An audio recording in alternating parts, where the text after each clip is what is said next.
pessoal, está começando o podcast Pod Lana. Aqui quem fala é Fernando Lana, o host desse podcast. E hoje temos uma convidada que custou vir aqui, mas apareceu. Valéria, que é graduada em Direito, pós-graduada em Direito Previdenciário. Mas não é sobre isso que a gente vai falar, não. Hoje a gente vai falar sobre marketing jurídico, gestão de escritório e vendas na advocacia. Então, queria agradecer, Valéria, a sua presença ilustre e super difícil de vir, super disputada por aí. Mas acho que vai ser legal o tema. Demorou porque teve algum sentido aí disso estar acontecendo só hoje. Então, queria agradecer a sua presença. Não deixem de seguir ela, gente, @Valéria Guimarães V no final. Então, Valéria Guimarães V. É o @ do Podlana, Podlana Oficial no Instagram. Quem gosta de escutar e ver, também estamos no podcast, no Spotify. Então, segue lá, Podlana. E no YouTube também, não deixa de se inscrever aqui e dar aquela força, comentar e mandar para quem é um advogado. Todo mundo tem um amigo advogado aí, né? Que é aquele cara que... Tem uns que se acham um pouquinho, né? Que quer fazer um monte de coisa. Então, vai aprender bastante hoje aqui. Manda para ele para já ficar de olho como é que administra o escritório dele melhor, né? E vamos falar sobre gestão de imagem. Então, isso aí cabe para muitos advogados também e para qualquer outra profissão. Então, Valéria, brigadão. E a palavra está com você. Eu já vou te emendar uma primeira fala. Eu sempre trago isso, que a maioria das vezes o que a gente faz hoje no nosso profissional, como nós nos comportamos, tem muito a ver com o nosso passado, com a nossa história, como é que foi, como o que você fez na infância. Às vezes era um sonho, às vezes até a profissão que a pessoa exerce hoje era um sonho dela quando era criança. Como é que foi na sua vida? Conta pra gente. Então, boa noite, né, pra todo mundo. Boa noite, Fernando. Prazer estar aqui hoje. Demorei, mas cheguei, meu povo. Vou fazer valer.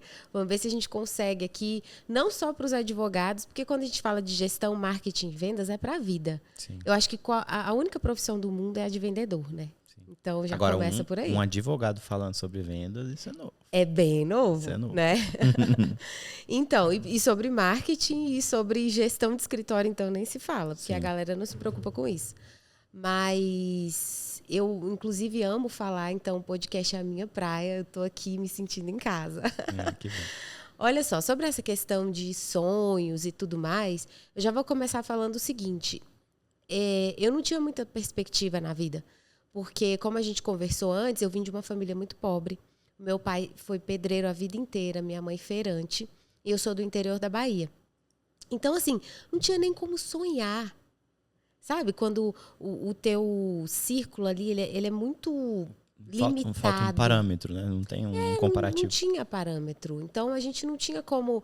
não tinham advogados por perto, não tinham médicos, a não ser os que a gente ia de vez em quando. Os doutores. Né? E assim, você pensar na possibilidade de ser, era muito improvável.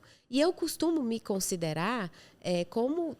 tendo sido uma improvável, porque foi o que eu fui por muito tempo na vida. Então, aí eu saí da Bahia com 8 anos de idade, porque meu pai tinha o histórico de alcoolismo e tal, minha mãe passou 18 anos casada com ele, não aguentou mais e resolveu ir embora. Depois que os meus irmãos cresceram, vieram para Brasília. Aí, trabalharam aqui e eu, como fui a caçulinha, fiquei e depois vim só com ela. Quando eu cheguei aqui, é que a coisa começou a mudar um pouco mais de figura. Então, eu cheguei num momento bem crítico da minha vida. Por quê? Porque eu tinha uma infância muito conturbada, né? Por conta do alcoolismo, quebrava tudo, aquela confusão toda, enfim. Então, eu cheguei, eu parecia um siri na lata. Essa é a verdade. E eu fui assim por muito tempo, que era o meu jeito de me defender, né? E o problema é que eu ainda era baixinha.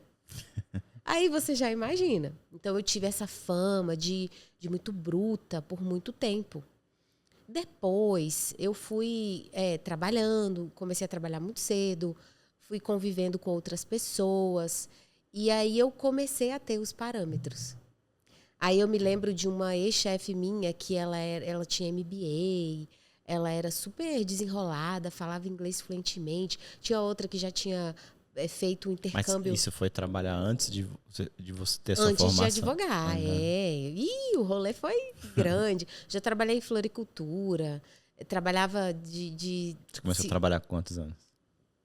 trabalhar mesmo assim, eu comecei com 13. Só que com carteira assinada com 17. Naquela época já dava para assinar. E aí eu fui observando, eu sempre fui muito observadora. Principalmente mulheres. Porque eu pensava assim, cara, eu tenho que vencer de alguma forma. E engraçado que... Buscando inspiração. Exatamente.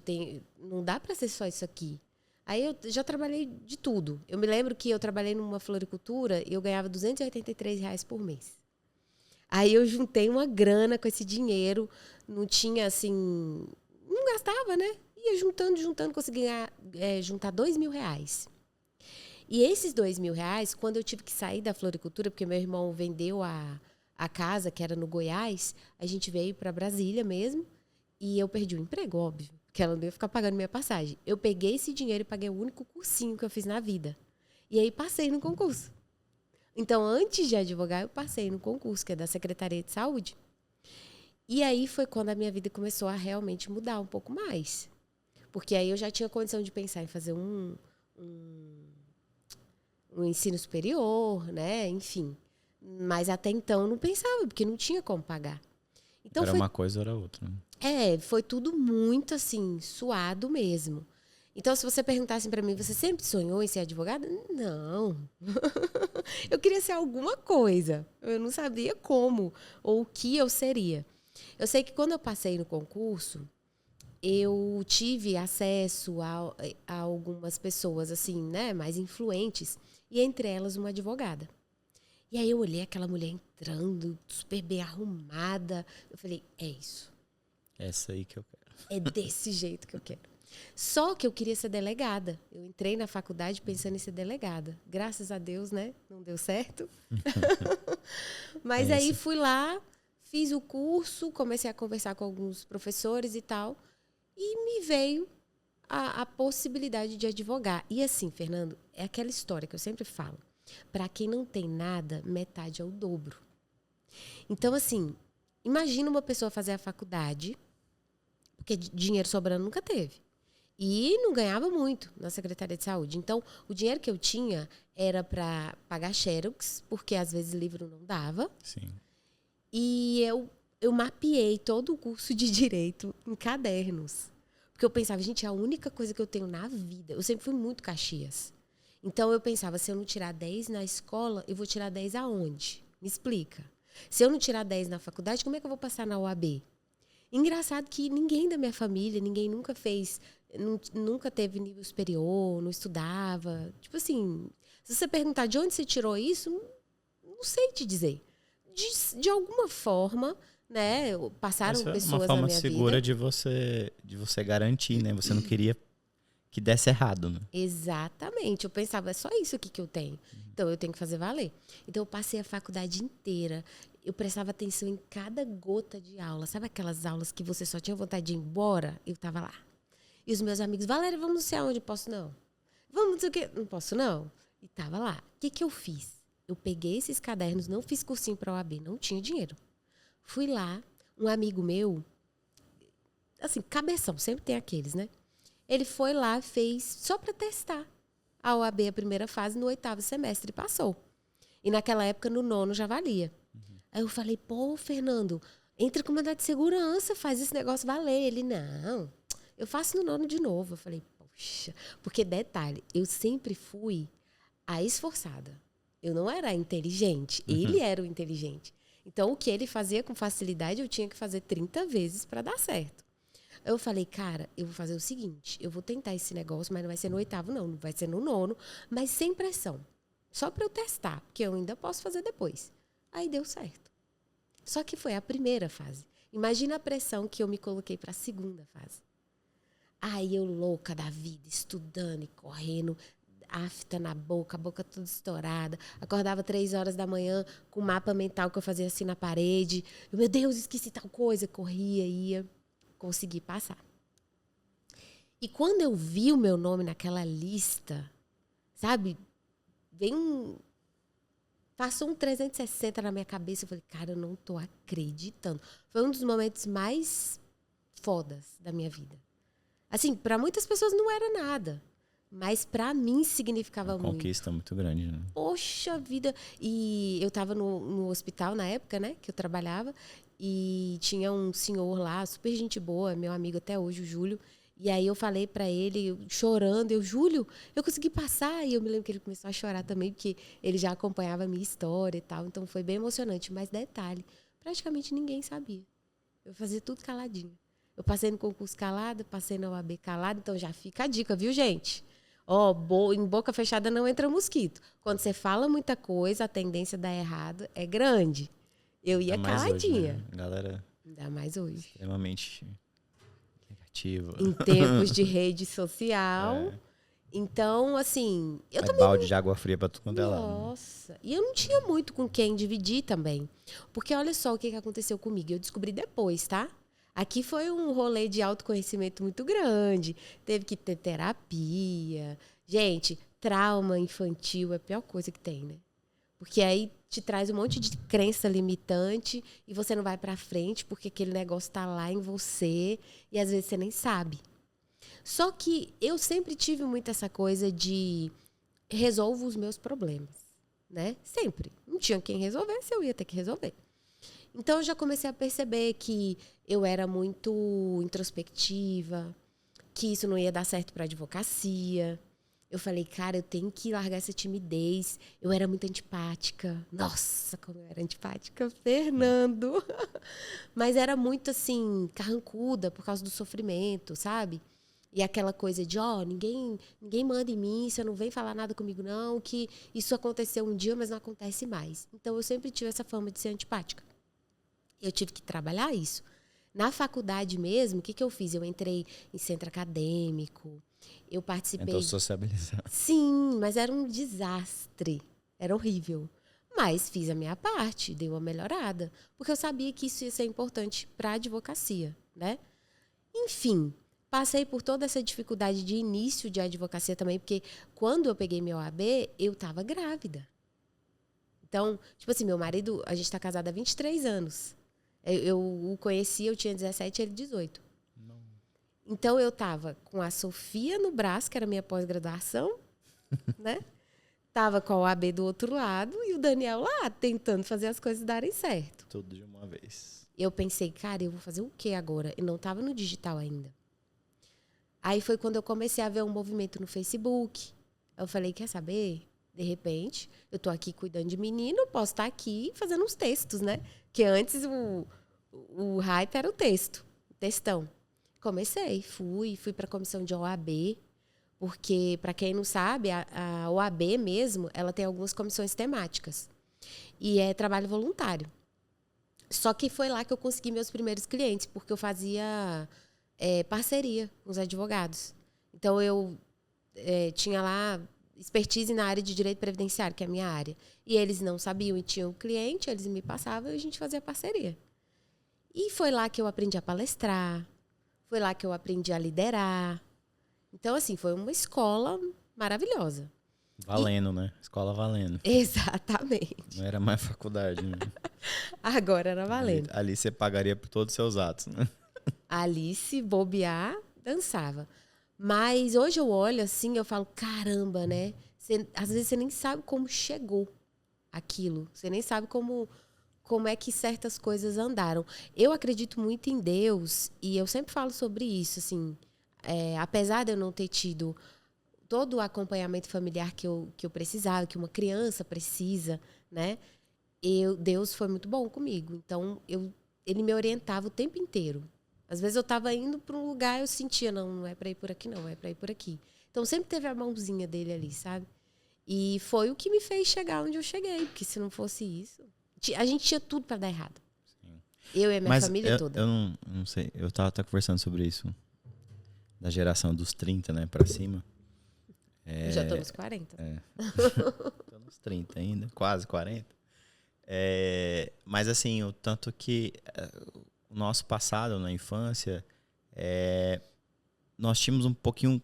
Porque, na verdade, assim, por mais que você tinha exemplos que não eram para ser exemplos dentro de casa ou situações, existia uma coisa muito... que é independente, assim, da família, ainda se passava muito os valores, né? existiam alguns valores que não tinha negociação sobre aquilo ali, né? Total. Sabe, de você ser profissional, de você cumprir aquilo que você fala, assim, lógico, cada família tem sua realidade, mas alguns valores principais, assim, a gente tinha uma coisa muito mais próxima. Sempre tinha alguém na família muito ligado à religião, Sim. um mais desligado, mas você sempre tinha um muito, muito fervoroso. Então, que no final de semana, sua tia, sua mãe, alguém falava, cuidado com o que você faz, cuida disso, né? Olha, não sai de noite, não aceita isso. Tinha umas coisas muito fortes, né? Tinha. Então, eu acho que tinha um senso de disciplina muito maior do que hoje em dia. De respeito, não aceita coisa estranha, não come, não aceita se te oferecer. Que alguns limites, né? Eram colocados alguns limites. Então a gente tem muito isso mais claro, mais definido, que hoje eu acho que fica meio solto, não é? Ou não é feito naquele rigor que a gente teve, né? Na verdade, assim, da forma como era colocada. Então, muito da nossa geração tem muito essa coisa, eu não vou fazer aquilo ali de errado, assim. Tinha uma noção mais clara do que é certo e era errado. Não que as pessoas não escolhiam outros caminhos, mas tinha uma definição. Eu acho que tem a ver, tem bastante a ver. Porque, por exemplo, a minha mãe foi um super exemplo para mim. E tem a questão da vivência. A geração, né, ali vivenciou na rua, vivenciou de alguma forma determinadas experiências. Então, por mais que você não teve o melhor o ensinamento, tudo, você vivenciou de alguma forma várias coisas na sua vida. Então, ou você ter coragem, ou você não ter coragem, mas você ter outro aspecto. Então, você vivenciava, não era só uma coisa dita. Né? Você passava por alguma situação de forma real mesmo, na prática. Sim. Era na rua, era brincando, era... Que é bem diferente de hoje em dia. Tipo, hoje, enfim, até com as atividades que, você não pode bater em alguém porque alguém pode te revidar. Então, só que você aprendia isso na prática, né? Você tava lá na rua brincando, caia na porrada, alguém já te voltava. E assim, era aquela coisa... Chegava em casa, apanhava de novo. Apanhava de novo, porque se machucava de novo em casa, né? Então, a gente acaba carregando isso de uma forma mais forte, né? E sempre querendo... O sonho era maior, né? Sonhava-se mais com as coisas. Assim, então, você pegava... Quando você via algo que você nunca teve, ou algo que era muito novo, né? Principalmente, você sair de uma cidade pequena e vir para Brasília, era a mesma coisa. Eu morava também no interior. Então, eu morava numa cidade que tinha 20 mil habitantes. A realidade é totalmente então, diferente. quando eu chegava nas férias e ia pra casa da minha avó, que eu via meus primos de São Paulo com cabelo de macaco, com um negócio de outra cor. Você fala, nossa, mas o que é isso, né? Tipo assim, você queria saber do mundo. Então, só que você queria buscar, a gente buscava, né? Queria saber. Uma vez dada a informação, a gente, no segundo momento, tava ali buscando. Aquela história, o olho não desvê, né? Sim. Você viu, você fala, não, peraí, mas por que o cabelo é a curiosidade, assim? Né? Em querer saber mais, em procurar. Isso, lógico, isso é um problema. Eu tava até conversando agora recente com o Uber. Eu tava no Rio e ele mais velho, né? Acho que tem 50 e poucos anos. Quem nunca parou pra conversar com o Uber? E ele falando olha, eu sou formado na parte de TI e tudo, eu tô fazendo uma recolocação no mercado. Eu falei, cara, pois investe. Porque eu falo como empreendedor. Hoje acaba que a gente procura pessoas até mais velhas, mais pela vivência, pelo discernimento, pelo compromisso com o profissional. Pessoas que falam sim, é sim, que vão fazer determinada coisa e se comprometem com aquilo ali. Eu falei, vá em frente, porque é isso mesmo, né? E aí você vem também, a inteligência artificial também reforçando isso, que né, reforça aqui, eu sempre estou colocando esse tema no meio dos podcasts agora, que, a inteligência não foi feita para gente que não tem discernimento nem vivência, não foi. Exato. É para pessoas que têm argumentação e que têm um mínimo, né, de conhecimento e vontade de desenvolver, porque inclusive preguiçosos estão lascados com inteligência. Para criar um prompt ali que dê realmente resultado, né? A advocacia está se movimentando em relação a isso também. Inteligência artificial, automações. É uma das áreas que está super se beneficiando, né, com contratos. Com certeza. Chat GPT 4.0, versão paga. Bom demais, gente. Outro dia eu brinquei, juntando 2 contratos. Eu falei, Combine esses dois contratos. Bom, lindo. então, assim, isso que você falou é muito real, porque hoje, olhando tudo que aconteceu na minha vida, eu penso que eu tenho uma vantagem. Tudo isso que eu passei me dá uma vantagem competitiva muito grande para o mercado de hoje. Sim. Porque eu tenho a vantagem de querer muito mais do que os outros.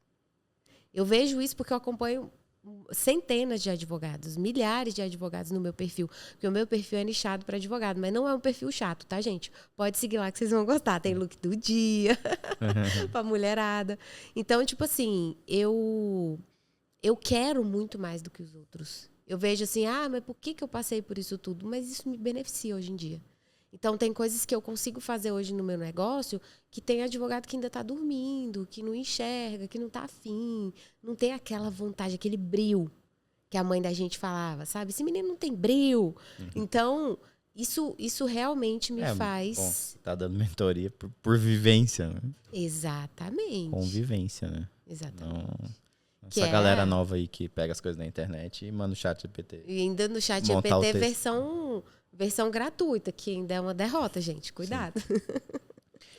E, bom, até te perguntar isso, mas basicamente, esse processo de gestão que você passa hoje é muito do que você teve que vivenciar, tanto que você vivenciou, tanto que você teve que passar para poder criar o seu negócio, né? Criar o seu escritório, cuidar. Enfim, fazer toda essa gestão. Na minha vida, assim, as coisas elas tendem a ser muito intuitivas. Então, eu começo ali no empírico mesmo, na experiência e tal. E a minha intuição ela é muito boa. Então, por exemplo, eu estava na advocacia, como todo mundo entra, preocupada em quê? Em entregar o serviço. Né? Porque a gente acha que só advogado basta. Ser só advogado basta. E não basta. E aí eu comecei a me ver cheia de trabalho, muito trabalho, estressada, sabe o olho tremendo toda hora? Pois é, estressada e triste e desanimada. E, eu consegui chegar lá e, de repente, eu chego e é isso aqui e acabou. E não ganhava bem. Por quê? Porque eu não sabia precificar, eu não tinha gestão financeira, eu não sabia onde é que eu queria chegar, não tinha planejamento nenhum. Eu falei, não, tem alguma coisa errada aqui. E eu nunca tinha empresariado. Então, até então era só CPF, eu nunca tinha tido um CNPJ, né? E eu falo, gente, a gente passa a ser adulto depois do CNPJ, depois do filho do CNPJ, enquanto isso é criança ainda. Aí, beleza, eu falei, não, eu preciso buscar. Passei por 3 sociedades que foram, assim, uma catástrofe, mas me ensinaram muito, porque, na verdade, eu queria a sociedade para ser cabide, porque eu tinha medo de ir só. Não é porque o sócio era legal e era, né? Eu comecei assim. Então, a maioria, né? A primeira sociedade foi, tipo... A gente vai porque tá eu sem vou arriscar, coragem. No fim das contas, eu racho a despesa. Né? Na pior das hipóteses, né? Eu divido. Aí eu pensei, não, tá faltando alguma coisa, mas eu não sabia o que era. Aí eu falei, não, eu vou buscar organizar o meu negócio. Então, sabe aquela intuição do tipo, eu vou pelo menos organizar. Vou juntar aqui o que está entrando, o que está saindo. Aquelas coisas básicas, né? De fluxo de caixa que a gente nem sabia o que era. Sim. E que muita gente não faz. E muita gente não faz. Entrada e saída. Fernanda, e assim, o que está acontecendo com os advogados acontece no geral, com a maioria das pessoas. Porque o brasileiro ele não tem educação financeira. Ele não tem educação de gestão. Então, aí, eu procurei no mercado. Não encontrei nada. Alguns poucos livros da Lara Salem, que é uma das pioneiras que fala sobre gestão de advocacia e tal. Mas também eu achava muito engessado, tradicional demais, sabe? Eu queria alguma coisa mais inovadora. Aí eu fui parar no Empretec, do Sebrae. Já fiz. Então. E a minha cabeça deu um boom. Eu falei, será que eu tô ficando doida? Como que eu vou pegar isso daqui e vou levar para a advocacia? Falei, não, alguma coisa vai ter que me servir. Comecei a pegar aqueles conceitos e fui implementando e foi dando certo. E aí chegou aquela parte de você é centralizadora, para crescer você tem que delegar. E eu pensava, cara, engraçado que hoje, isso para mim hoje é óbvio.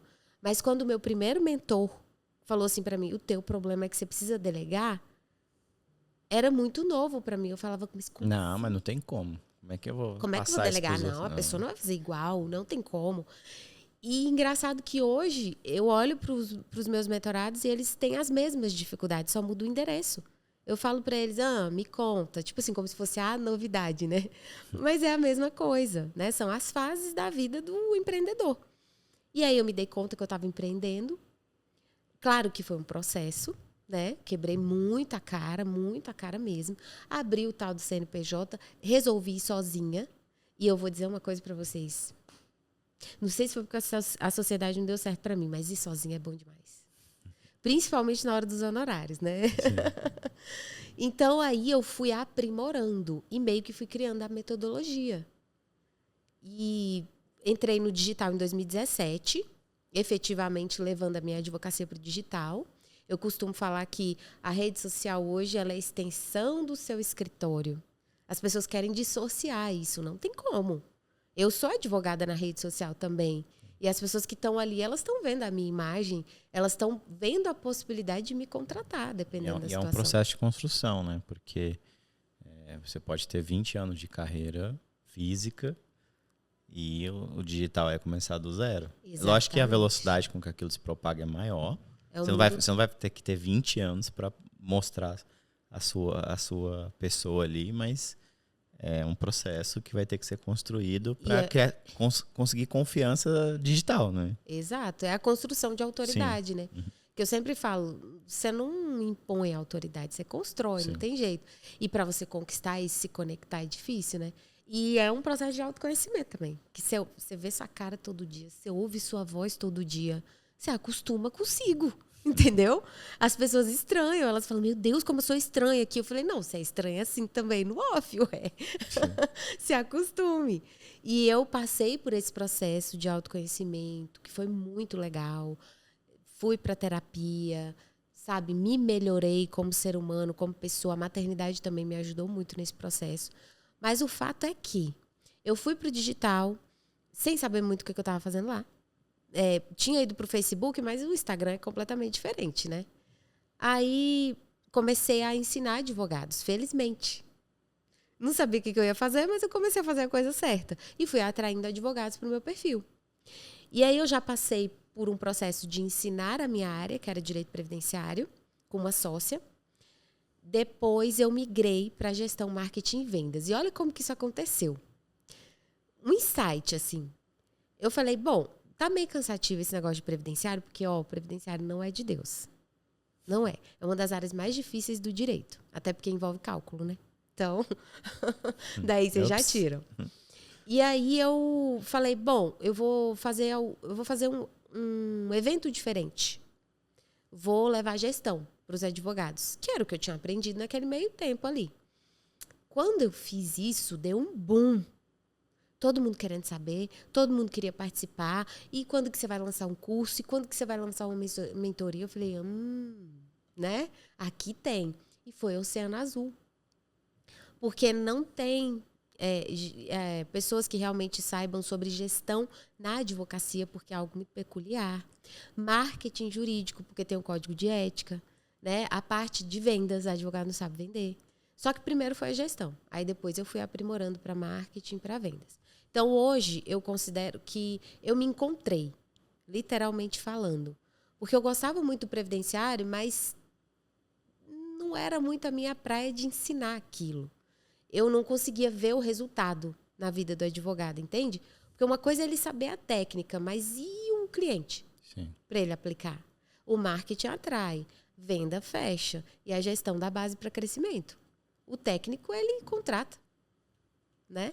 Que é a cabeça do empresário. Mas olha que tem dado muito certo. Hoje a gente tem uma mentoria aí de quase 300 mentorados já, que é uma mentoria de 6 meses. E a galera tá tendo muito resultado. Muito, muito resultado mesmo. São áreas, não só como direito, eu falo a parte de saúde também. Os profissionais de saúde também são bem deficientes nessa questão de gestão mesmo, né? Eu falo que 1 mais 1 é 20. Eles não estão muito ligados no processo de vendas, na gestão daquilo ali e tudo. Então, são áreas realmente que até hoje, né? Você começou em 2017, Mas até hoje ainda é um pouco oceano azul. É muito, Porque nossa. é muita gente. E aí você pega as novas gerações que, meu Tão Deus, aí é detonando. um buraco ainda maior. Não, e detalhe, por exemplo, nesse universo de médicos é muito parecido com o que acontece com os advogados. Então é 10% da classe que está envolvida, que tem um nível de consciência interessante para saber que é importante. Porque, gente, não é opção. Agora é necessidade. Sim, e tanto é que os códigos, né, de marketing são muito desatualizados. Não conseguem, justamente porque não tem uma compreensão da área. Então, Exato. a falta de compreensão de muitos faz com que na hora que ele quer fazer, tá tudo travado, porque não existe uma evolução, porque as associações, os conselhos estão com pessoas com a cabeça ó, de 10, 15 anos atrás. Por exemplo, a OAB. A OAB está perseguindo advogado porque faz marketing. E é contra o Código de Ética. Felizmente, a gente teve um provimento em 2021 que permitiu o tráfego pago, que já é grande coisa, né?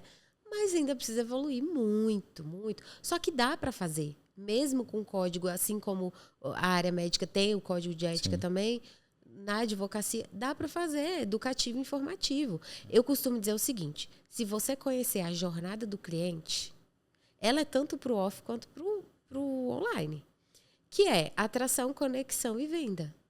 Eu atraio para o meu perfil. Tem gente que fica aí. É o famoso influencer, o blogueiro que fica ali. Ele Vende só produz. É só aquela primeira negociação. E às vezes nem isso. Ele fica produzindo conteúdo e nada acontece. Por isso que eu tenho que ter a parte de venda, de conexão. Eu preciso me conectar com o público, ele precisa confiar em mim. Tem gente que me vê mais do que vê o marido. Entendeu? Porque tá ali acompanhando os stories todo dia. Sim. Quando eu não apareço até meio-dia, vai acontecer alguma coisa? Meu Deus, me deixem em paz. E aí, assim, depois tem que ir pra venda. Porque senão você vai ficar o dia inteiro numa rede social sem conseguir converter. O problema é esse. O problema é que advogado tem vergonha de vender. Tem tabu com venda. E é muito difícil de você quebrar isso. A pessoa se sentir à vontade para vender. Né? Como se você estivesse fazendo alguma coisa de errado. O direito, até mais do que algumas outras áreas, essa postura que foi colocada pro advogado, essa coisa... Acho que isso é enraizado, né? E envolve muita coisa, né, Fernanda? A questão do ego. É muito institucional, é muito... É muito, sabe... essa pompa toda, esse ego todo. E, na verdade, a advocacia não tem esse glamour hora nenhuma. Essa é que é a verdade. Principalmente para quem está começando. Então, eu costumo dizer para o pessoal o seguinte, gente, ó, quando eles entram na mentoria, eu falo, o ego aqui não funciona. Calça as sandalinhas da humildade, entende que você pode ser muito bom em alguma coisa, mas tem gente que é melhor que você em outras áreas ou até mesmo na sua. Aprender a entender que todo mundo tem algo para ensinar. E assim... O que você diria que fosse um grande diferencial hoje para um advogado? Como é que ele se diferencia hoje? Engraçado que quando eu faço essa pergunta para os advogados, quando eles entram na mentoria, eu falo, qual que é o teu diferencial hoje? A máxima, advocacia humanizada. Eu falei, sim, mas isso não é diferencial, isso é obrigação.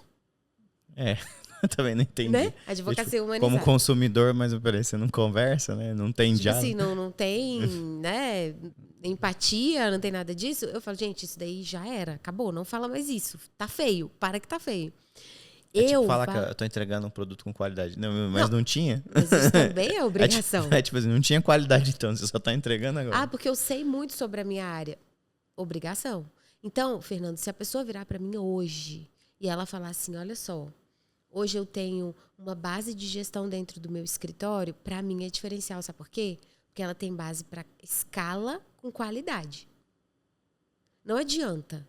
Se você não tiver gestão, você não cresce. E gestão, quando eu falo em gestão, eu falo sobre delegar, sim. Porque você não consegue coisas grandiosas sem braços. Não adianta. Só se você quiser aquela advocacia ali, pequenininha, artesanal, tá tudo bem. Cada um escolhe o que quer. Mas se você realmente quer crescer, você tem que ter gestão. E para crescer com qualidade, né? A gestão tá aí para isso também. Quando ele vira para mim e fala assim, eu estou na advocacia digital, para mim isso é um grande diferencial. Diferencial de mercado. É do cara que eu sei que ele está inserido no mercado e ele está inserido a longo prazo. Tem gente que eu viro e falo assim, teu negócio faz cócegas no mercado, pelo menos? Pelo menos cócegas. Porque tem o negócio de gente que não faz.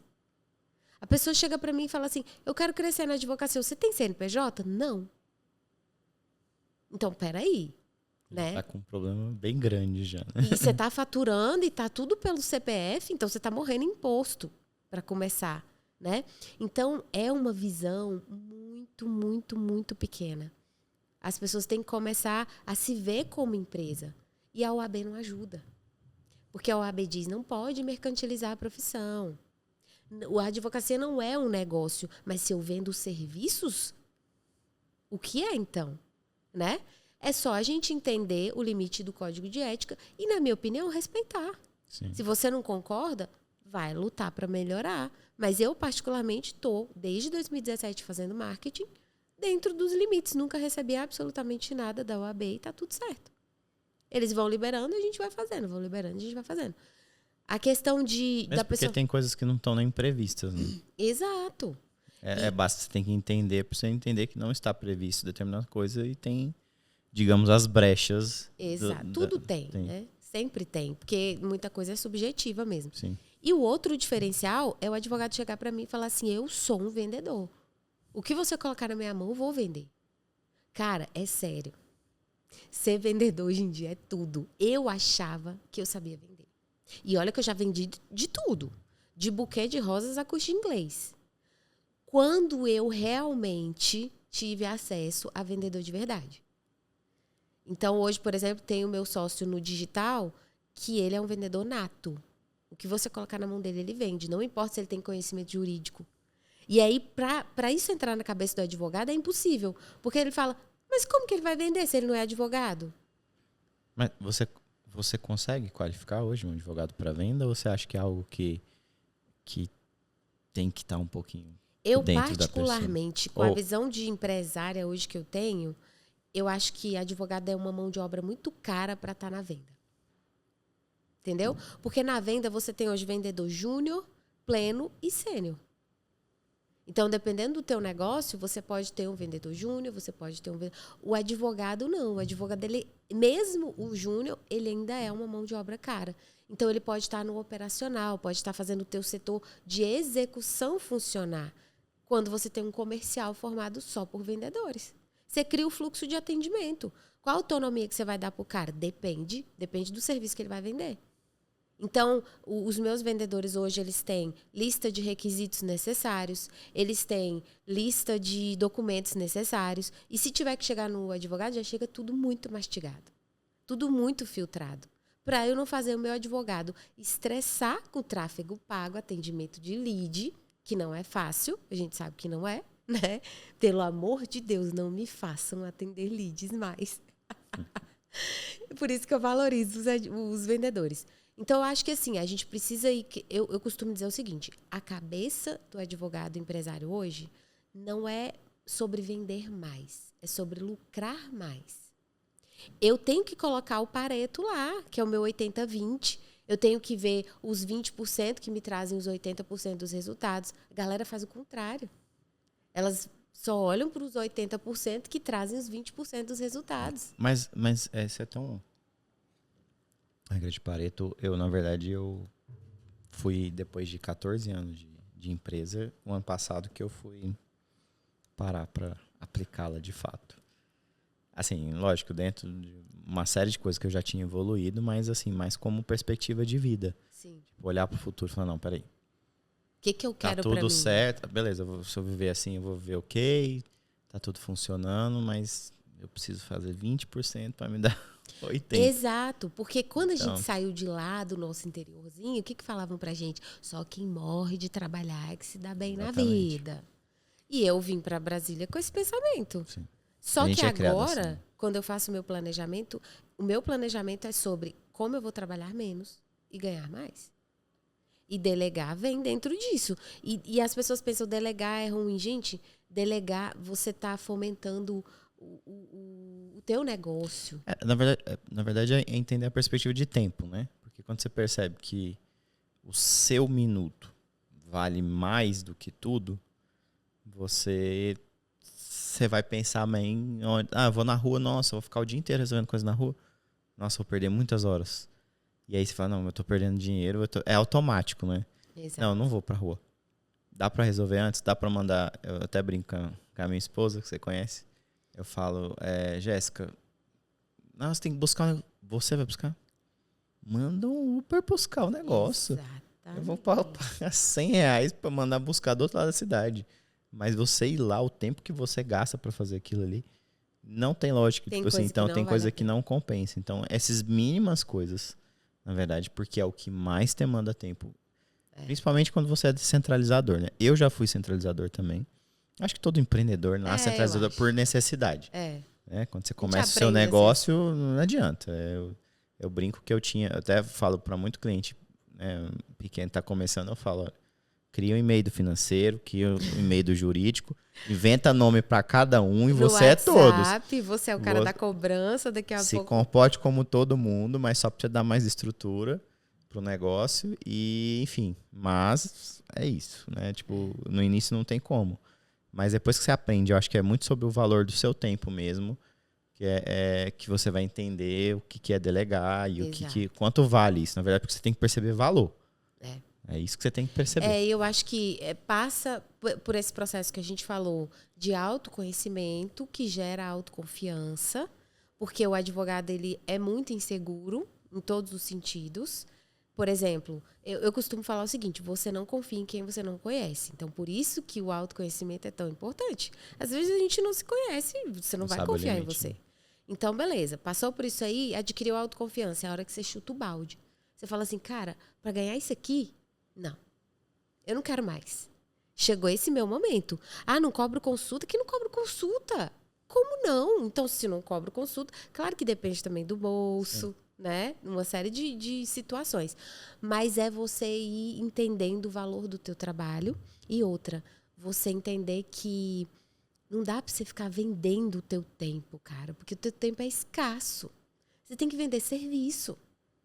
Então, se eu tenho colaborador fazendo por mim, eu consigo vender serviço. Agora, se sou eu que faço, eu vou fazer muito pouco. Delegar é muito sobre isso, é escala. Eu fui há pouco tempo, que eu estava te falando, no cruzeiro lá empresarial, com o Carlos Wizard, que é um dos maiores conhecedores de franquia hoje no mercado, né? E tem gente que vira para mim e fala assim, mas você estava fazendo o que lá? Você não é advogada? Só que vocês não sabem que a estrutura de franquia ela tem muito a ver com filial de escritório, que é a escala em si. E ele fala justamente isso. Ele conta que ele foi lavar prato nos Estados Unidos e tal, chegou lá com $100 no bolso, porque era bem rebeldezinho, e resolveu ir. E chegou lá, ele lavou prato num hotel. E esse hotel, muito luxuoso e tal, ele conheceu o dono, enfim. Daí ele foi embora. E um dia ele voltou nesse hotel, conversou com os donos, falou, olha, eu lavei prato aqui e tudo. Ele já era o Carlos Wizard e tal. Aí o cara, nossa, que legal, que bom saber do seu negócio. Depois entrou em contato com ele, queria vender o hotel para ele. Aí falou assim, meu pai faleceu e tal, eu queria vender o hotel para você. Aí ele falou assim, o que vocês acham que eu fiz? Aí, um monte de gente falou, comprou, né? Você contar que você lavou prato no hotel. Ele falou, não, gente, eu não comprei. Eu só compro o que eu posso escalar. Eu tô nessa aí. Pois é. Não entro mais nada que não escala. Porque se não escala, não dá lucro, não tem como. Então, é muito sobre valorizar seu tempo, valorizar seu passe. E é uma construção, gente. É uma construção.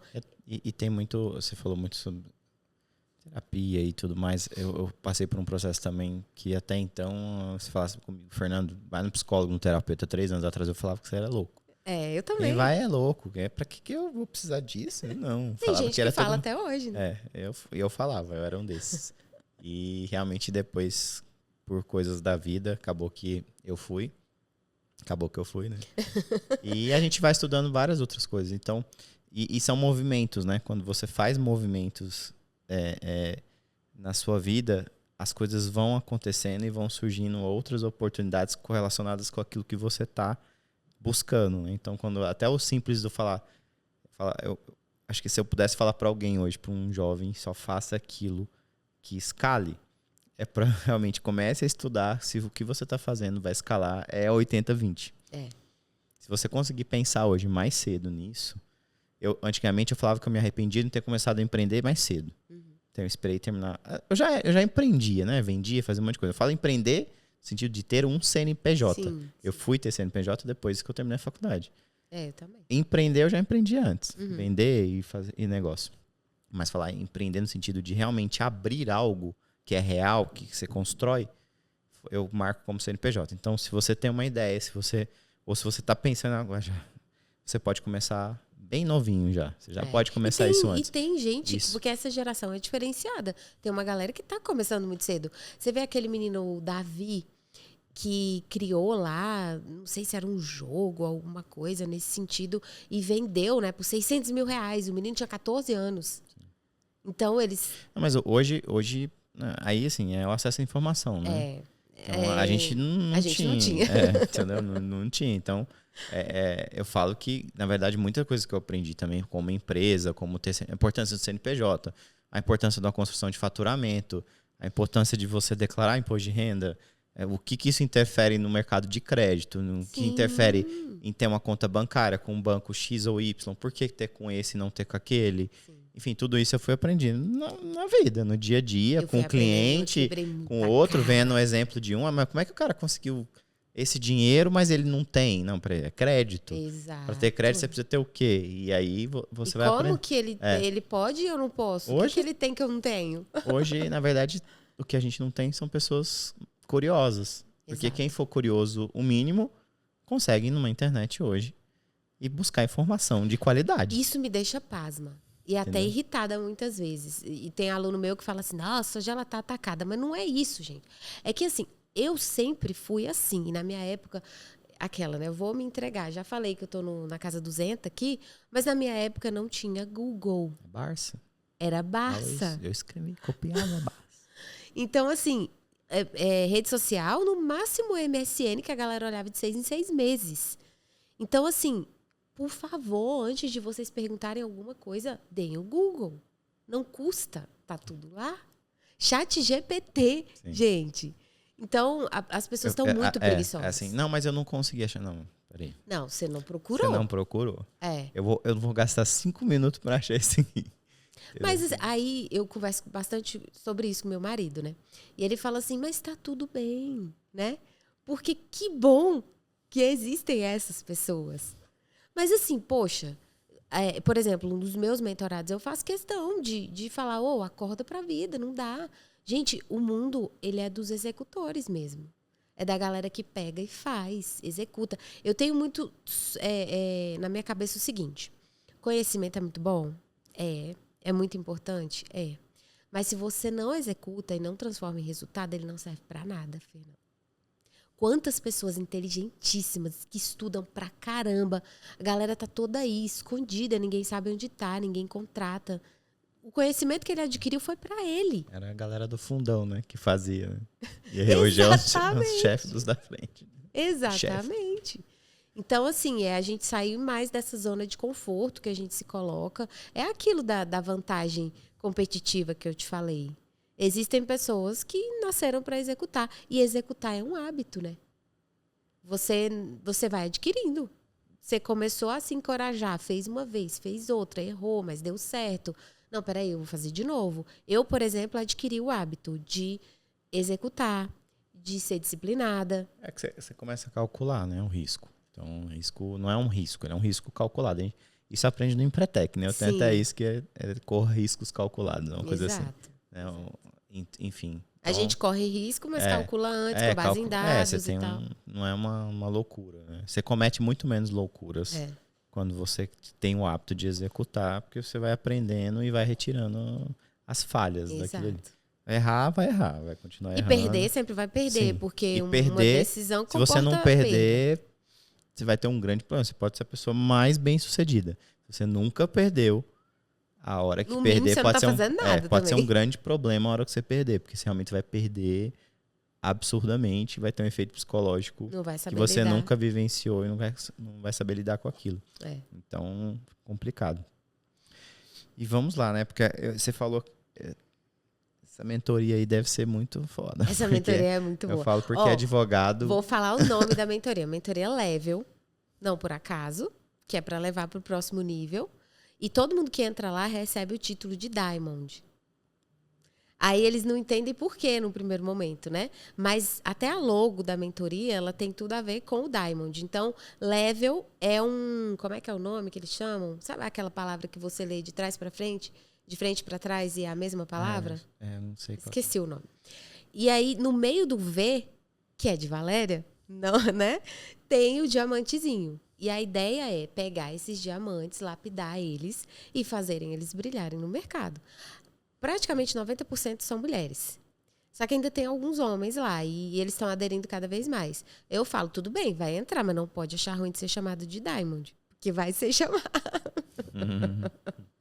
Aí os filhos dos Diamonds viram Diamondzinhos, entendeu? E assim, a gente tem um grupo muito legal. Muito legal. Tem gente que está começando, tem gente que está na metade, tem gente que já está faturando milhões. E a gente consegue ter um grupo coeso e que se ajuda, porque é muito raro na advocacia. A gente cresceu entendendo que nós éramos concorrentes. Só que a gente aprendeu a ser parceiro. Faz todo mundo ganhar. E eu acredito numa coisa, Fernando, que rege a minha vida, que é o princípio da reciprocidade. Cara, não tem como. Quanto mais você dá, mais você recebe. Pode não ser da pessoa para a qual você deu, mas isso vai chegar em você de alguma forma. Então, não sei em que momento, né, vai rolar o podcast aí, mas nesse momento a gente está passando pela situação aí do Rio Grande do Sul, né, que é uma situação difícil. E a gente fez várias ações para tentar ajudar, né, para contribuir como a gente podia e tal. E tem gente que fala assim, mas você está fazendo isso, nossa, que grandioso isso e tal. Gente, é obrigação nossa. Eu acho que se você não é a pessoa que está no buraco, dê a mão. Porque ninguém consegue nada sozinho na vida, né? Dê a mão, porque você pode ser até uma resposta de oração. E amanhã, quando você estiver, porque o mundo é assim, de repente você consegue alguém para te dar a mão também. Dá voltas. Né? Então, Como dá? não dá voltas, capota, né? O que... Bom, a gente chegou a falar um pouquinho de inteligência artificial, né? Não diria nem que é tecnologia, né? Porque a palavra tecnologia já está até ultrapassada. Tá mesmo, né? Quem diria? Mas o que você daria como é que você trata esse processo hoje dentro da sua mentoria no direito, assim, a tecnologia em si, né? Vamos dizer, de sistema. Eu falo porque quando eu entro em algum lugar, principalmente como eu estou mais acostumado com a área de saúde, e eu venho eu tenho restaurante, tenho agência de publicidade, então sempre eu tive sistema para controlar as coisas. Eu não consigo viver sem um sistema, né, de controle. E ainda tem muita gente que vive só de planilha, viu? Quando eu chego num CNPJ, eu falo assim, cara, deixa eu te falar uma coisa. Deve ter, a primeira coisa, deve ter algum programa para o seu setor, para a sua área de atuação. Deve ter algum, tudo tem, todas as áreas têm. Já testei, já não funciona, e não sei o quê. Como é que você lidar com... Porque, assim, além de ser um pouco engessado, né? O direito é um pouco engessado. O advogado é um pouco engessado. Quando você vai colocar sistema, então... Aí parece que Não, e assim, é engraçado que parece que você está lidando com os vovozinhos de 96 anos. Então, se eu chego para eles e já começo a falar de tráfego pago, de lead, de comercial, de vendedor, de como você vai remunerar, de como você vai contratar pelo LinkedIn, eles caem de costa. E assim, trabalho remoto, mas isso funciona mesmo? Será que isso dá certo? De sistema, então, nem se fala. Mas será que eu realmente preciso de um sistema? Eu falei, gente, pelo amor, né? Como é que você ainda está... Tudo bem, tem as suas planilhinhas, se você gosta, mas o sistema é integração, é comunicação, é o coração do escritório em si. Inclusive, o que acontece? Todos esses advogados juntos, eles geram muitas demandas. Então, a empresa Acelera Jurídico, que é a nossa empresa do digital, a gente vai tentando, no ecossistema, suprir essas demandas. Então, a gente tem a agência de tráfego pago, a gente recentemente começou a negociação com um software jurídico, que é muito bom, por sinal, que é o ADV Box, que é o que me atende. E lá dentro tem automações. Você consegue fazer 17 mandados de segurança de uma vez só, com um clique de botão. Entendeu? E quando a gente fala disso, eles falam, não, só pode ser mentira, não é possível. Que mundo que eu estou vivendo? Entendeu? E quando fala de inteligência artificial, de chat GPT, tem gente que nunca ouviu falar, tem gente que nunca usou. Tem gente que detona. Tem medo, fala que isso não funciona, que isso é um absurdo, que isso é coisa de preguiçoso. Entendeu? Então, assim, tem que ter muita paciência, porque é cada um no seu momento. Não tem jeito. Até, assim, eu falo que minha mãe fala que ninguém é digno de dó, né? Mas quando a pessoa começa a ter medo de umas coisas assim, vai, nossa, eu tô com dó de você. E a advocacia é muito, como você falou, é muito engessada. Tem uma galera que vive na advocacia tradicional ainda e é novo. Sim. Você olha, às vezes, um advogado de 25, 26 anos, parece que ele tem 40. Exatamente. Ele vira pra você e fala... Fisicamente, ele te traz uma feição de uma pessoa de 40. Aquele meme do senhorzinho lá, né? A advocacia é tranquila. Falou fulano de tal com 25 anos. Ele tá lá, o idosinho. Mas, assim, é porque é o que a gente aprende na faculdade. Eu acho um absurdo, um completo absurdo, faculdade hoje não falar sobre gestão, não falar sobre as tecnologias, não falar sobre marketing jurídico. A pessoa sai da faculdade... Eu acho um absurdo nenhuma faculdade hoje ter uma matéria sobre empresa, sobre abertura de empresa. Exatamente. Tipo assim, não temos a aula, mas tá aqui uma cartilha de como abre um CNPJ. Pelo menos isso. Procure um contador. Empresa do Simples Nacional precisa disso. Tem gente que fala, não, eu não vou ter contador porque tá caro. Eu falei, mas caro é não ter. Sim. Depois que cair na malha fina que vai aprender. Então, hoje em dia, eu vejo que o nível de consciência da advocacia para gestão, marketing e vendas é muito baixo. Muito, muito baixo. De verdade, assim, pelo que eu converso com eles. Só que aos poucos a gente está conseguindo levar essa consciência para as pessoas. No marketing jurídico, então, nem se fala. Ainda tem muito preconceito. São profissões, na verdade, de forma geral, que nós não tínhamos influências claras de pessoas que estavam bem sucedidas nesse sentido, né? Assim, você não tinha a influência, porque eu falo que eu trabalho muito com artista, eu falo que, na verdade, hoje todo mundo é artista da sua profissão. Sim. Então você precisa ser um artista da sua profissão, que além de ser profissional, você ainda tem que ter aquele quesinho de fama. Exato. Porque é a nova comunicação. É como as pessoas vão te procurar, como elas vão te achar. É essa famazinha que você vai ter a mais, não só sobre o que você faz em si, mas sobre como você projeta isso dentro do digital. Então, você tem que ser artista da sua profissão, você tem que ser empreendedor da sua profissão. Exato. Então, enfim, é muito mais evidente todos esses aspectos que precisam ser tratados. Então, você tem que entender de marketing, você tem que entender de gestão, você tem que entender, não quer dizer que você vai fazer tudo. Sim. Você tem que entender o mínimo, ter a noção de que é necessário aquilo ali para você contratar. Para você conseguir delegar e cobrar. Existem várias formas de você começar. Eu falo que se você quer... tem o caminho mais longo e o mais curto. Vai dependendo do seu bolso, da sua paciência, enfim, de uma série de coisas. Você pode simplesmente contratar uma pessoa júnior, um estagiário para exercer. Talvez você nem sabe delegar aquela coisa, mas você sabe que você precisa de uma pessoa para aquilo. Você pode fazer um exercício, pode contratar alguém mais barato, coloca na função, tu vai passar raiva, vai descobrir todos o que fazer, o que não fazer, mas vai sair mais em conta e pelo menos você está ali num processo que cabe dentro do seu bolso, cabe dentro da sua realidade. Sim. Ou você pode ali pegar um sênior e já botar o negócio para andar. Lógico que você vai ter um custo maior. Mas vai ter resultados vai ter um resultado também. maior e, enfim, você vai adquirir uma inteligência mais rápida do processo. Então, as duas formas vão dar certo com tempos e granas e investimentos diferentes. Exato. Né? Mas o importante que eu falo que a primeira coisa que eu falo para as pessoas que não largam, são muito centralizadoras, comece com alguém trabalhando para você.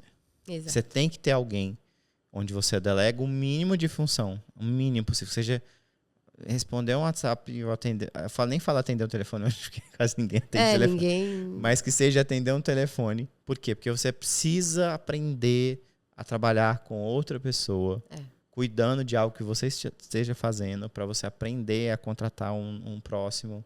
Enfim, é um ciclo. E na real, essa coisa de ser centralizador, eu encaro que é muito mais sobre você achar que, de repente, o mundo gira em torno do seu umbigo, é muito ego, sabe? Porque, cara, é pretensioso demais você simplesmente achar que não tem mais ninguém que possa fazer aquilo. E tem esse aspecto. E tem um outro também, que na verdade tem uma coisa que era minha. Além isso eu digo que era mais no passado mesmo. Eu tinha essa questão de não, ninguém vai fazer igual eu e não sei o que, não sei o que lá. Depois eu perdi isso. Depois trabalhando com pessoas eu já perdi essa questão. E hoje também me conformo muito fácil. Então assim, eu sei que a pessoa não vai entregar, eu tenho... Já sei aquilo ali, então peraí, deixa eu descer alguns degraus. Sim. Deixa eu tentar fazer com que ela suba o próximo, enfim. Mas essa questão de contratação também tinha um outro aspecto que era meu, e aí na terapia, conhecendo, mas que era medo de perder. Eu tinha um medo de perder coisas. Então, Entendi. isso acaba afetando a parte escassez. O dinheiro, eu tinha que olhar para você não confia. Eu tinha que olhar para minha conta e tinha que ter tanto de dinheiro lá. Se não tivesse abaixo daquilo ali, não posso fazer nada. Tipo umas coisas assim, entendeu? Eu sei como é. Eu também tive isso. Só que assim... E aí, por muito tempo, foi isso que me travou mais do que porque as outras coisas eu já tinha superado. Entendi. E isso tava, assim, enraizado e eu não tava vendo aquilo ali. Tem muita coisa que a gente não enxerga. Por exemplo, isso tudo, pra galera que tá ouvindo aí, às vezes ainda não é claro, ainda não é óbvio. Mas, por exemplo... Foi autoconhecimento. Foi exato. No momento que aconteceu, de eu prestar atenção nisso, mas não... Engraçado que todo esse processo de ser mentora me ensinou muito sobre essa coisa de vibrar com o resultado dos outros. Porque quando você começa a trabalhar com profissionais, assim, que muitas vezes até te ultrapassam, de tão bons que são mesmo, o ego fala alto. E aí você fala, mas me passou, como assim, né? E eu tive que trabalhar isso em terapia também, porque senão os meus mentorados não iam poder ter resultados. Sim. E os resultados deles são resultados meus. Não sei, até querer falar assim, não, mas é porque eu te ajudei, né? Tipo assim. Nossa, né? E aí eu tive que trabalhar isso também, né? Porque é uma questão do ego também. Não tem jeito, todo mundo tem. A gente precisa ir além. Aí as mentoradas falam, poxa, eu acho tão legal, porque na sua mentoria a gente consegue crescer de verdade. Não são aquelas mentorias que a mentora só deixa chegar até tal período e aquilo ali acabou. Não... Inclusive, recentemente a gente fez um evento presencial que 2 mentoradas palestraram. A gente preparou elas para palestra e elas foram para o palco e palestraram. E estão sendo convidadas para várias outras palestras no Brasil todo. Inclusive, agora em junho, a gente vai para a Bahia, eu vou palestrar, elas vão junto comigo. Então, assim, sobre essa questão de delegar. Na advocacia, eu vou falar para vocês o modelo que a gente adotou nessa metodologia. Mas isso é utilizado assim, na visão empresa mesmo. Então, quem não for advogado aqui vai poder utilizar também. Então, por exemplo, não tem como você criar uma cultura organizacional se você não tiver, por exemplo, um manual de conduta, que é um documento formal simples da empresa, onde você vai colocar ali como você quer que seja feito, com base nos seus princípios e nos seus valores.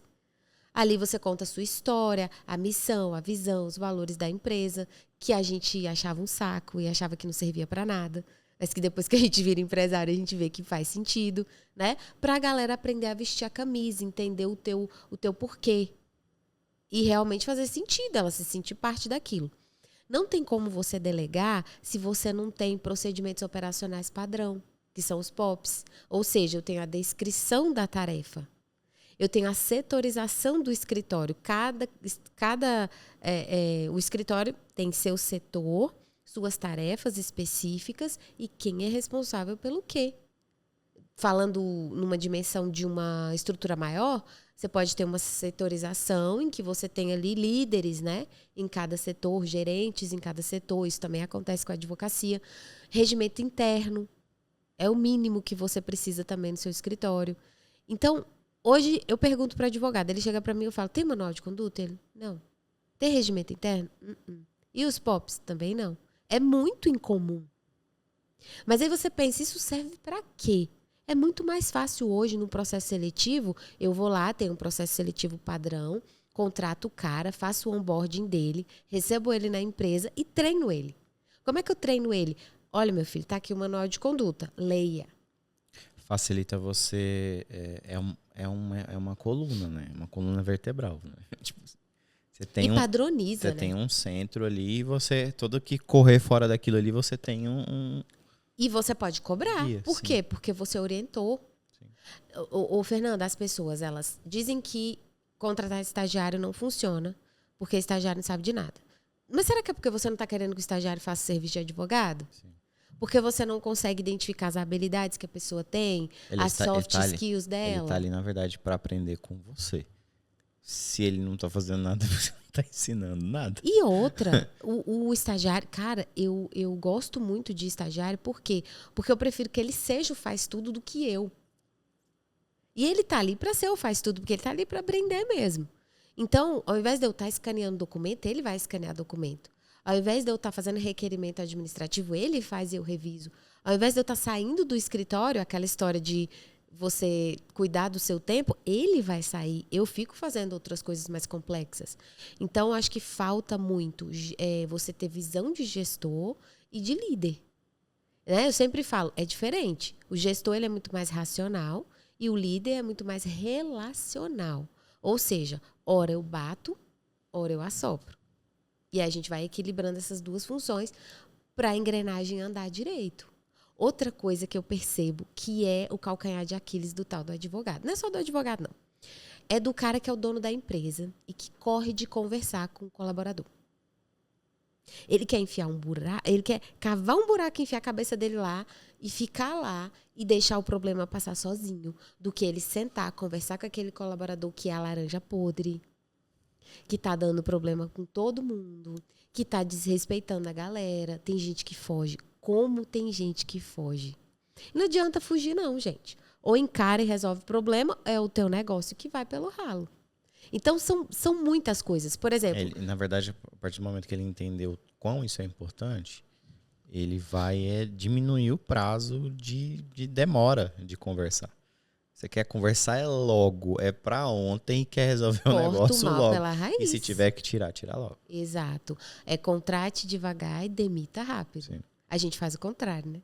A gente demite, ou a gente contrata muito rápido, demite devagar. A gente contrata pessoas por qualidades técnicas e demite por comportamental. Exato. Quase todo mundo. Exatamente. E comportamental hoje em dia, eu vou te falar, não tá fácil não. Galera não sabe lidar com pressão.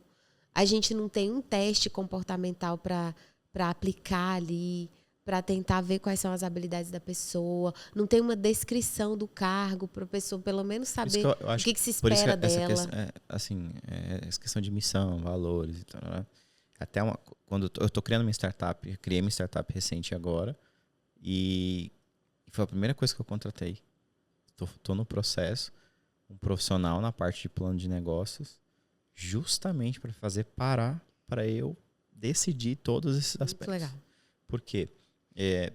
Eu tenho uma empresa que tem 14 anos e eu fui definir valores dela 2 anos atrás. Entendeu? Então, assim, por mais que eu sempre fui muito...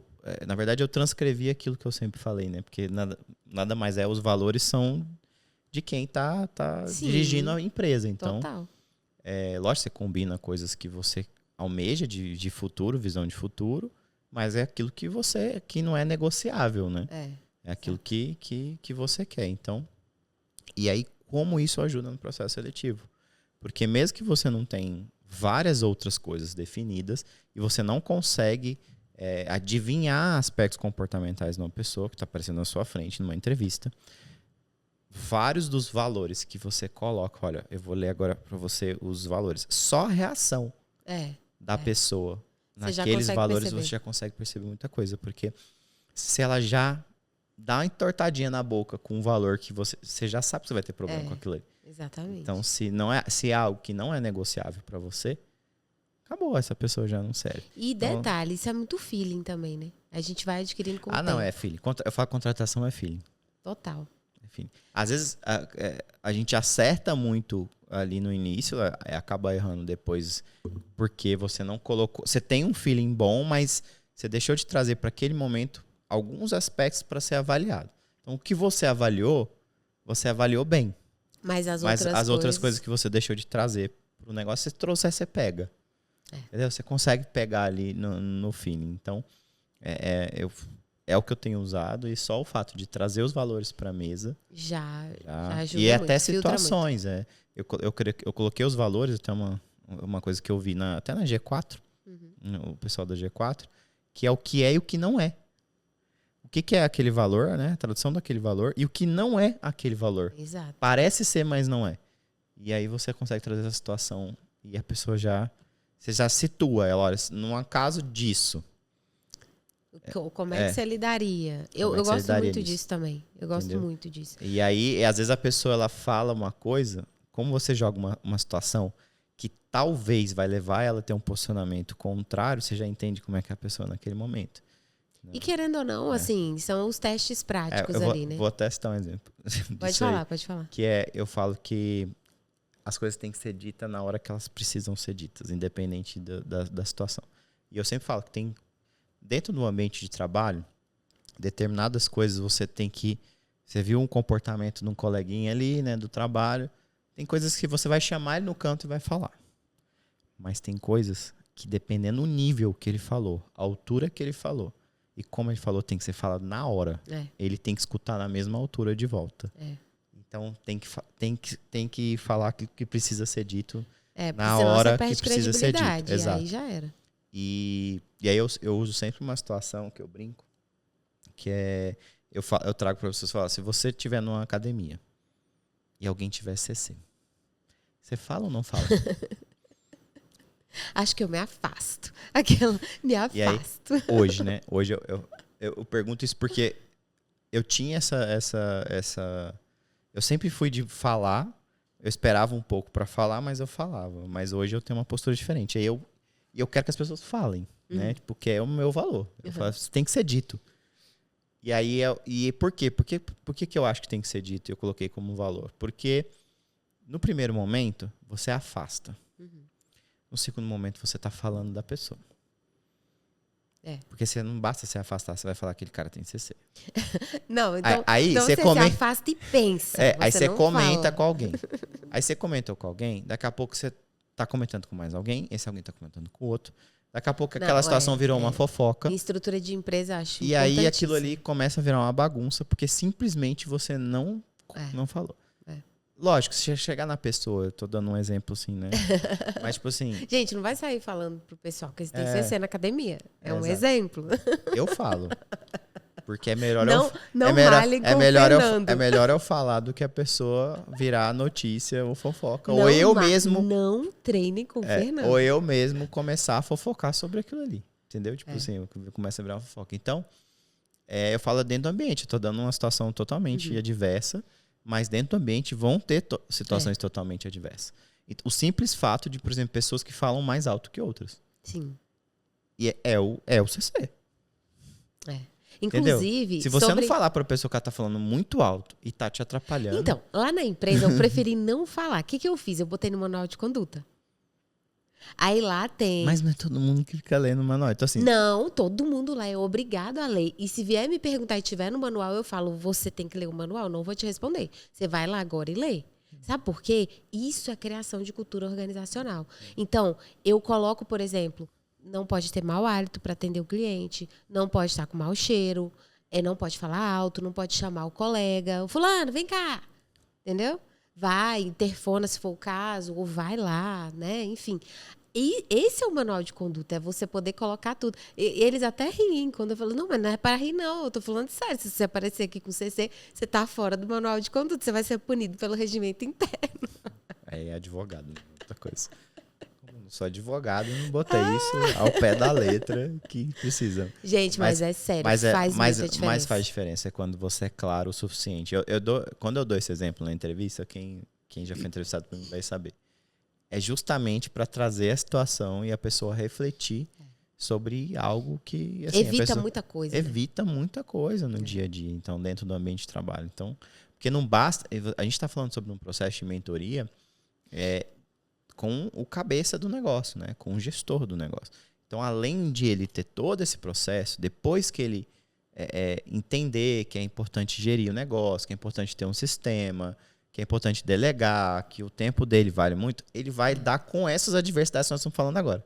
Que é a liderança. Que é a liderança, que é o dia a dia, que é reformular que aquilo não é que fácil. ele... Então, assim, existe um passinho que precisa ser dado, mas depois que você dá esse passo, vão vir muitas outras coisas para você. As dificuldades só mudam, né? Exatamente. Então, para você aperfeiçoar ali, cara, você tem um sistema, só está eliminando algumas coisas de processo. E detalhe... Quem vai usar o sistema? Como vai usar? Qual é a regra de uso? E detalhe, se vão implementar, porque a liderança perpassa por isso. Quantas vezes, Fernando, a gente conversando com os donos de escritórios, eles falam assim, não, fulano falou que não vai usar o sistema porque não funciona. Eu falei, e ele falou isso em reunião na frente de todo mundo e você não falou nada.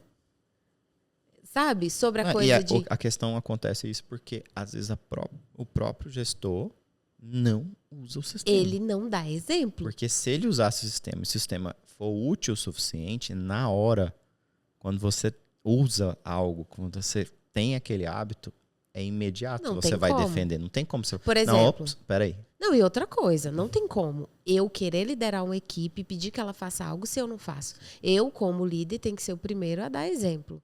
E a gente passa muito por isso. Por quê? Porque a galera fica preguiçosa. Porque botar tarefa para todo mundo dá trabalho. Gente, não tem jeito. Para liderar, você tem que ser exemplo. Você tem que ser o primeiro a levantar, o primeiro a fazer, o primeiro a agitar. Até para você entender se o processo faz é eficiente ou não, a pessoa tem que fazer por um tempo. Exato. Então, acabou de implantar um sistema, mas não é prático. Não, peraí, vamos fazer 3 meses dessa forma. E depois a gente vai avaliar se funciona ou não funciona. Porque aí eles te dão credibilidade. Sim. Agora você nunca usa, você vem dar palpite no que você não sabe. Na venda. A Valéria tá me cobrando por quê? Se ela nunca sentou aqui para vender. É tipo horário, né? Tipo a pessoa horário? Nunca chega no horário e cobra o horário das pessoas. Tem jeito. E ser líder, ser gestor, não é fácil, não. Sim. Eu falo assim, gente, era muito mais fácil quando era CPF, era bem mais tranquilo. E ter grandes resultados comporta muitas dificuldades. Muitas dificuldades. Ganhar dinheiro dá trabalho. Mas eu prefiro ter trabalho ganhando dinheiro.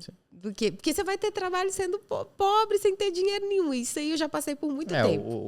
O empreender é algo viciante. Então, assim, as dificuldades são... Engraçado exato, é adrenalina, Sim. Né? Quando a coisa tá muito parada, meu marido olha e fala, não, tem alguma coisa errada, ué. Isso aqui tá muito calmo hoje em dia. Fala, calma que tá vindo, calma que tá vindo. Alguma bomba vindo aí. Bom, o papo tá legal, mas... Não acredito que tá acabando. Acabando. Não é possível. A gente tem um tempo mais limitado aqui. Pra não ficar chato. Mas, gente, bom, a gente vou resumindo aqui, a gente já falou de algumas diferenciais de mercado.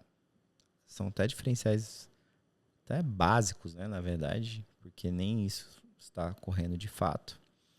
Processo de venda, então, não necessariamente o advogado é que tem que estar vendendo. Às vezes ele tem o dom daquilo, ele consegue combinar. Bom, então a gente já abordou vários pontos aí que os advogados têm que ficar de olho em relação a como se diferenciar no mercado, coisas até básicas, na verdade, que nós citamos. Processo de venda, então não necessariamente você pode ser um bom vendedor ou não, mas aí talvez cabe delegar essa função, porque realmente determinada área que você tiver dentro do direito, é importante que você exerça aquilo ali, né? Não dentro do processo de venda. Gestão emocional, né? O quão importante isso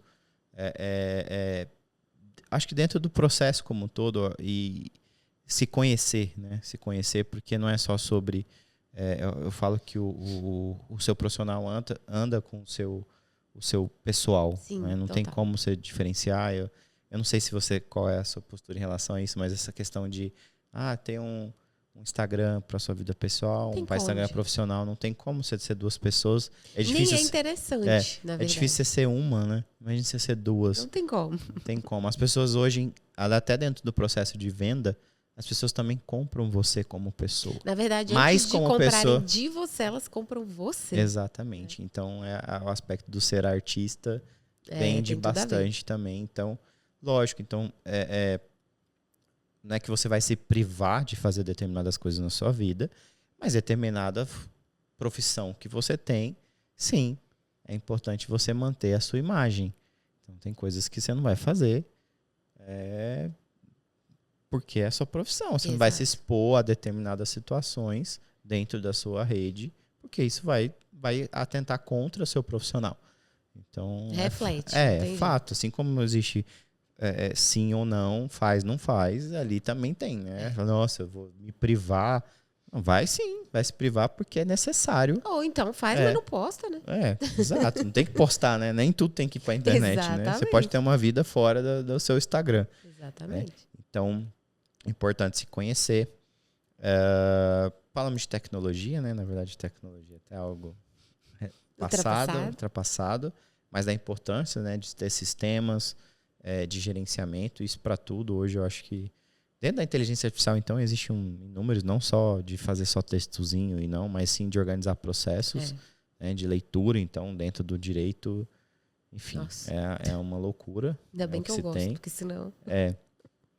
E, bom, queria que você terminasse falando um pouquinho mais específico dessa sua mentoria, né, como é que é o processo e... Enfim, se a pessoa não for fazer a sua mentoria, o novo advogado, o novo estudante, o estudante de direito, que conselho de forma direta que você dá para a pessoa, para aquele que tem o mínimo de curiosidade de buscar, né? Assim como você, que por determinados momentos teve que estudar sozinha mesmo, de não poder pagar, isso acontece. Você está dando uma mentoria, mas tem muita gente que não pode pagar por isso nesse momento. Né? São fases. Mas tem muita informação aí que dá para estudar, você consolidou algo que está disponível. Exatamente. Olha só, em relação à gestão, vamos fazer um resumão aqui que vai dar um norte muito bom para o pessoal. O primeiro viés da gestão mais importante que eu considero é a gestão organizacional. E o que quer dizer isso? Porque muitas vezes a gente fala, a pessoa não sabe. Então, basicamente, é você organizar e formalizar os processos internos do seu escritório. O primeiro passo é setorizar. Hoje a gente tem uma setorização que ela é bem moderna, digamos assim. Então, basicamente, eu tenho 3 núcleos que são os mais importantes do escritório: marketing, vendas e execução. O marketing atrai, venda fecha, e a execução coloca em prática o trabalho. Só que eu tenho um setor aqui de operações, que ele dá a base para todos os outros setores. Então, aí vem a controladoria, vem o financeiro, vem o RH. Claro que, a depender do tamanho do escritório, essa setorização é mais complexa, né?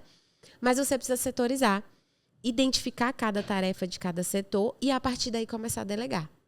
Porque quando eu delego por demanda, eu chego e falo assim: Fernando, faz essas tarefas aqui para mim hoje. É algo aleatório. Amanhã a pessoa não vai saber se é para ela fazer aquelas mesmas atividades ou são outras. Agora, quando a pessoa sabe que ela está no setor tal e ela é responsável por tal atividade, aí fica mais fácil. Porque amanhã eu não preciso dizer para ela o que ela tem que fazer. Ela já fez aquela tarefa, ela já sabe que ela é responsável. Setorização é o primeiro. Documentos para formalizar tudo isso. Manual de conduta, regimento interno e os POPs, que são os procedimentos operacionais padrão. Ah, mas eu não sei fazer isso. Eu também não sabia. Tive que aprender. Então, se não tem tu, vai tu mesmo, né? Vamos pesquisar, vamos correr atrás. Tem vários exemplos por aí e você vai aprimorando. Ok, mas para quê? Para que você consiga ter padronizado tudo isso. Porque na hora de delegar é muito mais simples. A pessoa chega, tem ordem, tem regras. Então, não é a casa da mãe Joana. Ela não vai fazer do jeito que ela quer. Ela vai fazer do jeito que você colocar para ela fazer. Ela tem um parâmetro a seguir, né? Se ela sai, como você falou, se ela sai da risca ali, você fala, opa, não foi isso que eu falei ali. Volta, que é assim que tem que ser. E assim a gente vai criando a cultura da empresa. O outro viés importante é a gestão financeira. Então, se hoje eu pergunto para você, quantos contratos ativos você tem? Qual o seu faturamento e não a sua receita? Receita é o que entra no caixa. Faturamento não necessariamente você recebeu, você faturou. Tem gente que não sabe disso. É ir levantando esses dados, né? Ter seu fluxo de caixa é o mínimo. Mas você precisa ter balanço financeiro, você precisa ter DRE, você precisa ter DFC, você precisa ter o contador, você precisa ter planejamento estratégico para a sua empresa. Saber o que vai acontecer naquele ano, quais são as ações que você precisa tomar para chegar nos resultados que você quer. Tudo isso perpassa também pela a parte financeira, porque eu tenho que ter orçamento para colocar isso tudo em prática, né? Então, levantei esses dados do financeiro, consigo hoje saber se eu tenho lucro ou não. Porque tem gente que tem um negócio, mas não sabe se tem uma bomba na mão. E muitos têm, né? E tá tudo bem. Eu acho que o mais importante é descobrir que tem a bomba. Porque aí você consegue fazer alguma coisa antes dela explodir, não é verdade? Outro ponto, gestão de dados. Gestor nenhum na face da Terra decide sem dados. Então, é aquela história que a gente falou, decidir no aleatório, correr risco à toa. Fernando, eu tinha dificuldade, pra você ter uma ideia, mulheres, né, passam por isso, de escolher minha roupa. Só que depois que eu comecei a internalizar essa coisa de ter dados sobre o que eu quero decidir, até a roupa ficou fácil. Vou dar um exemplo. Eu tenho 3 opções. Eu olho para as 3 opções e digo, sim, como vai ser o evento? O evento vai ser durante o dia, sol. Eu já tiro aquela roupa quente. O evento é corporativo. Eu já tiro aquela que é muito decotada. Me sobrou uma, acabou. Eu decidi com base em dados. É diferente de você decidir de forma aleatória e, enfim. Então, você precisa ter dados para tomar as decisões. Eu tenho dinheiro em caixa para fazer o que eu estou querendo? Não, não tenho. Então, primeiro eu vou levantar, eu vou fazer uma previsão orçamentária, enfim. Gestão de RH. Mas eu nem contratei ainda, ou eu só tenho um funcionário. Não é o tamanho que define a gestão. Não é porque é pequeno que tem que ser amador. Você pode ser profissional mesmo sendo pequeno. É a equipe, mas até para ser pequeno e faturar sendo pequeno tem que ser organizado. Né? Porque senão cobra tudo de todo do que está ali sem ordem nenhuma. Exato, eu criei a técnica da camisa. Vista a camisa do funcionário que você vai, né, fazer hoje. Então, eu visto a camisa do advogado peticionante, vou peticionar na terça-feira de manhã. Visto a camisa do faxineiro, vou lá e limpo o meu escritório. Porque eu tenho que ter hora para as coisas. Se eu fizer tudo, eu não faço nada, né? E a gestão de RH é sobre reuniões periódicas com os colaboradores. Tem gente que negligencia isso. As dailies semanais, as reuniões mais longas, né, para você poder ter o one-on-one ali com a pessoa, a cara. E aí, tá satisfeito? O que dava para melhorar? Deixa eu te dar o feedback sobre o seu trabalho. Isso é muito importante. Não só isso, processo seletivo, que ninguém tem. Então, faz uma entrevista ali de 5 minutos, bora, cai para dentro, né? Vamos ver no que dá. Não, a gente tem que, como a gente falou aqui, as soft skills, ver habilidades comportamentais, técnicas, enfim. E a questão também de avaliação de desempenho, profissionalizar o negócio. Isso não é tão complexo assim. Avaliação de desempenho com Google Forms é para fazer isso, gente. Dá para fazer. Você vai fazendo de forma amadora ali no início, depois você vai profissionalizando, né? E, por fim, tem a questão das 2 primeiras gestões que eu acho que são as mais importantes, assim, até para você começar a fazer gestão organizacional, financeira, de dados e RH, que é o mínimo. Gestão da agenda pessoal e gestão de crise. Fernando, eu não tenho como delegar nada ou ser líder de alguém se eu não lidero nem a minha própria vida. Então, tem gente que, se ele for delegar hoje, ele delega o quê? O caos. É sentar, é escolher uma técnica de organização, de gestão de tempo. Hoje, por exemplo, eu utilizo a matriz de Eisenhower, que foi um presidente dos Estados Unidos, que tem aqueles conceitos de importante e urgente. Para mim, faz todo sentido. Mas você pode utilizar outras. Só que tem que ter. Porque que credibilidade você vai passar para o seu colaborador? Você não passa credibilidade. Então, vai gerir a tua agenda, que é essa história de não dissociar o pessoal do profissional. A minha agenda hoje, ela tem os meus compromissos pessoais. E eu não preciso falar o que eu vou fazer, mas os meus colaboradores sabem que naquele momento eles não podem marcar nada, porque eu estou no compromisso pessoal. Faz parte, eu sou gente. Sim. Tenho filho, tenho marido, né? Então, a gente poder comunicar isso melhor para a nossa equipe. E a gestão de crise. Porque, às vezes, você tem uma crise muito feia no teu negócio e você não consegue fazer mais nada antes de resolver aquilo. Por exemplo, serviço parado. Teve advogado que me procura e fala, eu tô com 200 petições paradas. Eu falo, oi? Vamos fazer o quê? Uma força-tarefa para resolver isso? Nem que tenha que contratar temporariamente, mas o cliente não pode ficar esperando esse tempo todo. Senão o cliente vai lá e desfaz o contrato. Resolve a crise. Depois é que você respira melhor para poder realmente começar a pensar no teu negócio como empresa. E, por último, não menos importante, a questão da gestão emocional, a inteligência emocional, que a gente negligencia. A gente está vendo advogado com depressão, com burnout, com ansiedade generalizada. Gente, isso é muito comum, porque, como já diria o Sobral, a advocacia não é para os covardes. É pressão do início ao fim. E eu tive que trabalhar isso em mim. Teve uma época que eu vomitava antes de ir para audiência, de tão ansiosa que eu ficava. Eu tive uma conversa comigo mesma. Eu falei, ou eu me organizo, ou eu vou parar de advogar, porque isso aqui não é vida. Foi quando eu fui para terapia. Diga-se de passagem. Então, assim, não tem problema você ir para terapia. Se você está realmente enfrentando alguma dificuldade e não está dando conta de resolver sozinho, vai, reorganiza as tuas ideias, se conhece, se organiza para equilibrar a vida. Porque a vida não é só trabalho, não, gente. A gente precisa se equilibrar e usufruir daquilo que a gente constrói. Senão, a gente está fazendo o que aqui? O que está valendo a pena? Né? É deixar um legado, é construir um negócio muito legal, de preferência que contribua com a vida dos outros também, mas a gente também tem que fazer valer a nossa, que senão é tudo perdido, né? Exatamente. Uma aula aqui agora, uma aula resumida. Olha, eu vou falar que essa mentoria vale a pena, viu? Vale a pena. Pode dar o replay aí de novo. Gente, não é contra o código de ética, porque a publicidade entre advogados é ativa. Eu não poderia fazer isso para clientes. Então, os advogados que estão me assistindo aí não vai me representar na OAB, não. O que eu tô falando é para você, advogada, hein? Gente, então, acho que dá para tirar bastante ensinamentos aqui, com certeza, para dar uma guiada. E você também de outras áreas aí. Sim, total. É só replicar. É Ctrl+C, Ctrl+V, porque é a mesma coisa.